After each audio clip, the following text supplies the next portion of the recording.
Hello, this is Robert Smith. I'm here in Oklahoma. This is my backyard. And today's Christmas Day. I don't know about you, but I guess I'm very fortunate to have a white Christmas. I don't know what the big deal is about a white Christmas. Some people like the snow. I tolerate it. But if I were to have the white Christmas I would have, white sandy beaches, sun, waves in the background, seagulls, somebody special next to me. That'd be fun. Have my whole family at the beach. That'd be cool. Suntan lotion, you know, I think that'd be a white Christmas I would vote for. Speaking of Christmas, you know, my daughter and her two children and my son, they spent Christmas Eve with me, and of course I cooked. You know, I cooked a ham and mashed potatoes, green beans, asparagus. I also made my special cookies. I have a ginger cookie recipe that I created, and they all love it, almost. I can still see those two little babies. You know, we're talking about 4 years old and 2 years old. And I gave them a fresh, warm cookie. And they took a bite out of it. They go, give it back to me. Oh, it's just so funny because, you know, they're so excited cookies, and I guess they hadn't developed the taste of appreciating good ginger cookies. So, it's so funny just thinking about it. But, you know, the interesting thing about, you know, our family and our relationships in life is that we have a tendency to carry on the tradition, you know. You know, Rachel, I cooked oatmeal the day before for breakfast, and Adam was there, and so we all fixed our oatmeal, and then I started dipping my toast in it, putting my oatmeal on the toast and started eating it, and Rachel goes, maybe that's why I like it that way. That people think I'm weird I eat it this way, and Adam says, well, I like it that way too. And so, you know, from our lives, we develop behaviors and patterns from where we come from.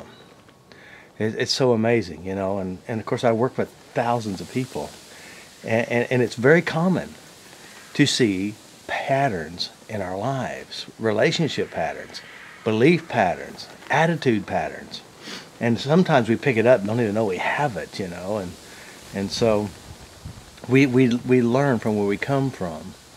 And, you know, I always tell my clients, and I'll tell you the same, guys, if you want to heal yourself, go to family reunions, spend time with your family, notice what stirs you, and let that be a healing opportunity for yourself. You know, I received an email the other day that someone hit gold, she said, I hit gold whenever someone come in, and I felt this feeling of being worthless or not any good or having no value. And she said apparently she tapped it away. Guys, if we run from our problems, we keep the problems. If we make peace with the problems fade away. And we don't keep repeating the pattern. And that is truly amazing, you know. Of course, these little babies of mine, you know, grandchildren, they're just so awesome. You know, of course, I can see patterns that I've even passed to my children, and they, of course, are passing to their children. That's just how it works. Because you always give them the best, and we always give our best to whoever it is that we interact with. And so, you know, the best gift that you could give anybody is a new you. And that is making peace with yourself, healing your pains from your past. You know, you can forgive with lip service, but if you don't go back inside you, back to your memories, your experiences, with whoever it is, you know, if you don't make peace within you about those experiences in the past, you'll have a tendency to keep repeating them. So it's really, really important to learn to love yourself in a grander way. And as you do that, you'll make an impact in the world, in your grandchildren, your children, your friends, your co-workers. And, you know, 2010 is just right around the corner. It's just in a few days. And 2010 is where it's all going to begin with you. And as you start making a big impact with your life and you start changing you, impacting you, releasing whatever it is that you need to release, it's going to be such a dynamic world for you guys. Now, I want to say this too. It's not what you have, it's who you are. It's not how much money you have or how much money you make. It's what you do with what you do have currently. So that means you can be happy with nothing, or you can be miserable with everything. So it's not what you have, it's what you do inside you. So just remember, the true treasure is the treasure you hold within you, where no moth or rust can destroy or steal, where no one can take from you, because where your treasure is, there your heart is also. Now remember, it's really just you. So make 2010 a really awesome 2010. Make your travels fun. Make your experiences good. And don't run, but make peace before you move on. Speaking of travels, you know, I was looking back at some of my travels this last year. One of the amazing things, I was in Ireland, Drumbag Circle, where the stone circle was, where all these, I don't know how long they've been there, but they've been there forever. And it was, you know, myself and my son Adam and Sal and Ken. And then we're taking pictures and looking at things, and a couple walks up. And so I said, well, hey, how you doing? Where you from? Here's the craziest part. They're from Oklahoma. Norman, Oklahoma, which is like 20 minutes from Yukon, Oklahoma. I thought that was really bizarre. All the way across the world, and somebody from my hometown, basically, is there with us at the same time. So I gave him a card. Who knows what it meant? So that's kind of bizarre. And what's another bizarre experience?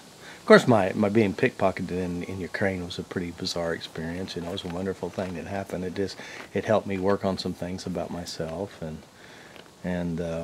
at the same month, maybe the same week, my house was broke into too. Isn't that kind of crazy? I think, oh my, what great lesson do I have here to learn? Tapped it, let it go. It's just stuff. You're not who you own. It's who you are inside. You know, and there's many things I'm grateful for. You know, I talk about the grateful list. You know, write a list of what you're so grateful for. Write a list of the positive, happy memories and experiences that you've really experienced. Because within these experiences and within these memories, you start to radiate these good feelings, you know. And, you know, I've shared many times about how people ask, well, why is this problem getting worse? I said, well, because you've been practicing the problem for years. I mean, you rehearse it, you think about it, you spend all your time with it. Well, why do I keep looking at the bad things? Well, I try to remember the good things. How come I can't find them? Because you hadn't made it important to you. And so what we must do is make important to us are the good things. Make those important. Pay attention to those. Do your happy journal. And of course, I've shared with the happy journal many times. Matter of fact, I did a seminar this last month, or actually this month, and I did a series on the happy journal. So I'm working on that DVD so that people can watch it and really start applying it. The happy journal is very powerful, and that is basically using it to manifest and produce what you do want by using your current resources. And I'll talk about faith, and I'll talk about how your mind works, and it's all mechanical anyway, and all spiritual at the same time. So I can't remember the last time we had snow here in Oklahoma for Christmas. And as far as I'm concerned, send it up north. They like snow. They're used to a lot of snow. Nice thing about Oklahoma's weather, it's always changing. It's never the same. One day you could have snow, and the next day you could have 70-degree weather. You know, it's just kind of bizarre. And that's a good thing about Oklahoma. Speaking of Oklahoma, I've been trying to get these seminars set up. You know, I have somebody helping me, and we're going to do some seminars, some weekend seminars. So come, and also certification is going to start happening. And I also want to, you know, mention Gary Craig. I know that he's getting ready to retire. He's going to change a lot of things. It is because of his work that I'm doing what I'm doing, you know.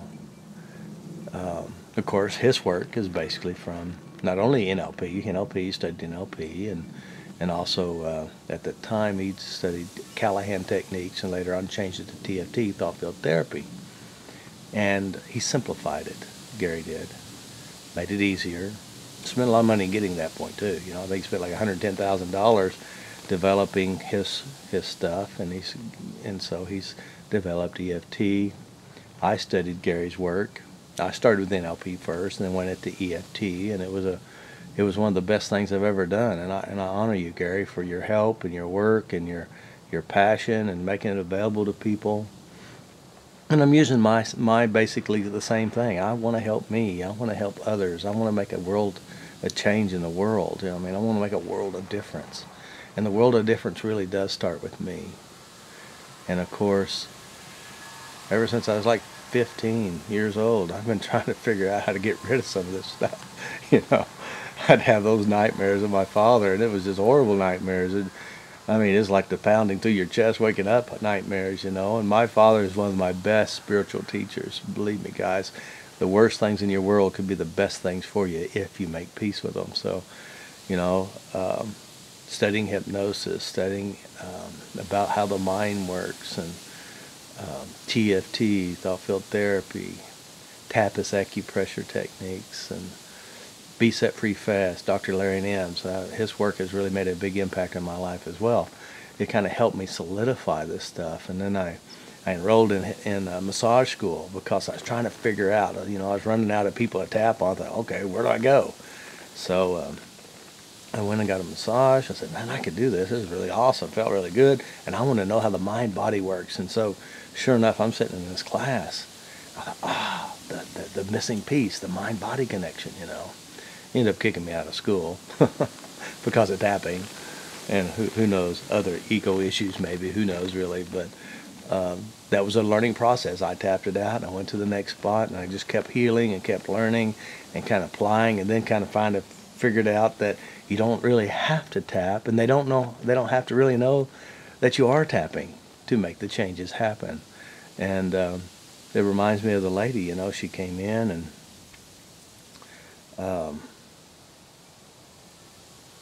the first lady that, you know, here I enrolled in school, got kicked out of the first one because of basically tapping.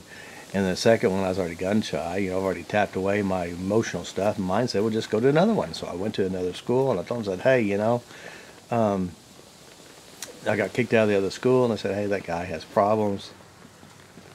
And then I said, I have this technique. I think it's energy work, because that's what I've been told. And then they said, oh, don't worry about it. We have Reiki masters and all this other stuff. So here it is. I'm in school. I'm still gun shy. You know, I share it with a few people. And there was a lady came from the beauty college side, and she came over, and she had a real stiff neck. She couldn't turn her neck. And so I'm in there, and I said, hey, you know, I have this acupressure technique. Then I discovered it's acupressure in the meridian system.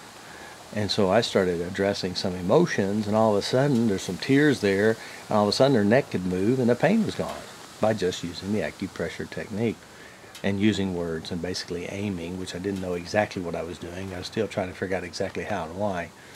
And so later on, a week or two later, they said, Robert, Shelley needs to see you in the office. And I go, ooh, that's not a good tonality. So I went in, and sure enough, she said, Robert, we're very concerned. The owners of the school are very concerned. They think they're using voodoo. I said, voodoo? I don't even know what voodoo is. She goes, well, it's that tapping stuff. I said, oh, okay. So they want you to lay low, no more tapping, and they're really concerned that they think you're tapping on clients. I said, no, I hadn't done that yet.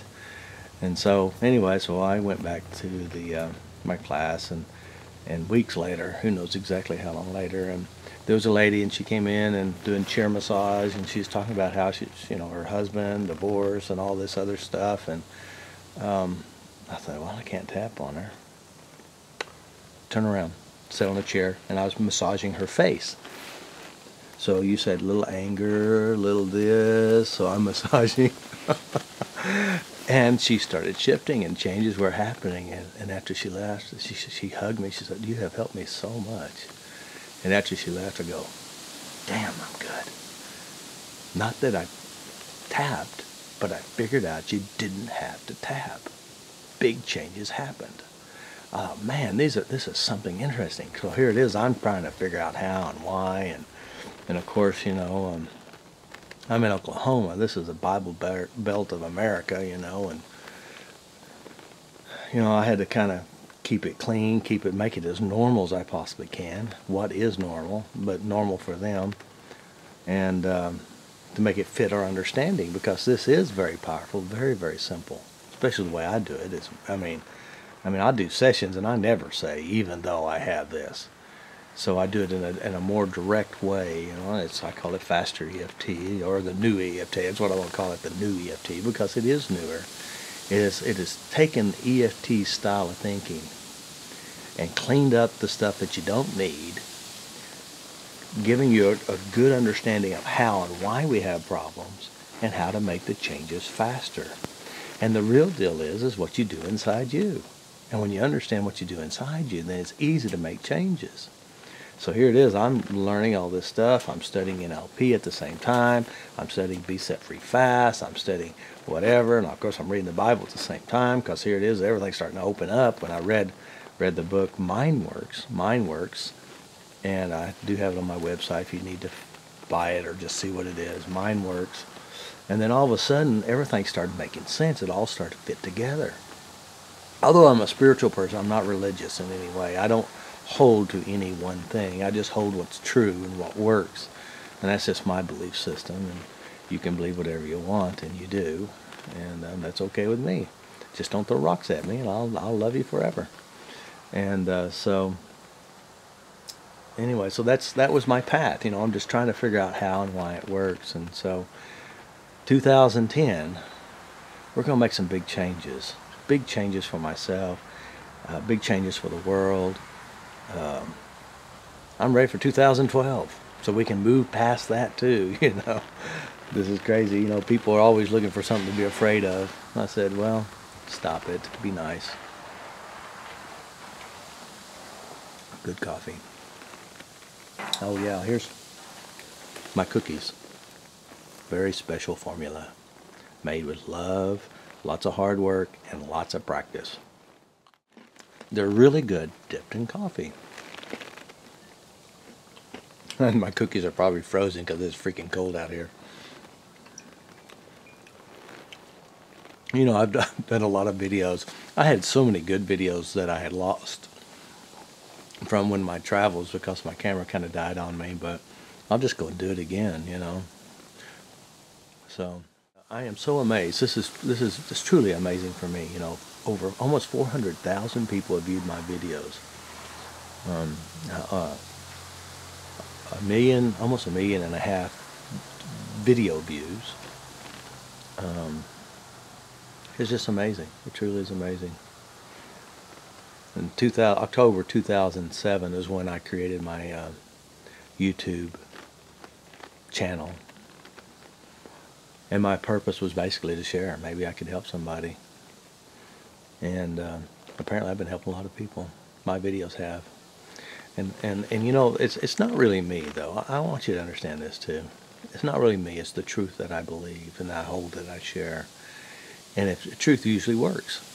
And so I always suggest use truth. If we try to use fear and intimidation, guilt and anger, it just keeps you trapped in the old cycle. We don't want that cycle. We want good cycles, good patterns. Speaking of good cycles, the video that I watched that, with my red pickup truck and the fur coat and the cowboy hat, I have a couple of good ones I think I'm going to do later. One of them will be on a motorcycle. My neighbors have a horse, several horses. They also have a kilt and Harley stuff, so I have some good ideas. Something that's kind of different, I was going to do this video here today in my swimming suit, but I chickened out. I did one year, many years ago. I can't even tell you how long it's been. Big snowstorm. Big snowstorm. And they wanted my kids and family wanted me to go buy pizza. It was too cold to get out. I said, I'll tell you what, I'll go buy pizza if you do this. If all of you put your swimming suit on, go out and stand in the snow, and I'll take a picture of you. And they did. So guess what? I went and got pizza. And I didn't want to, but it was cold. But I did it. And I have a cool picture to prove it, But anyway, so, all right, guys. I hope you enjoyed this video. The tidbit of truth I want you to know is the best investment is investing in yourself. Learn to be nice. Take care of yourself. Do nice things.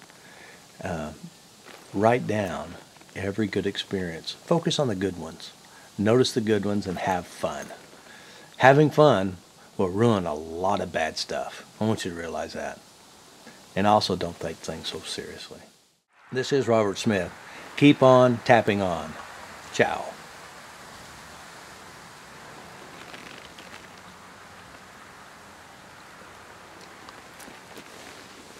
Mm-mm-mm.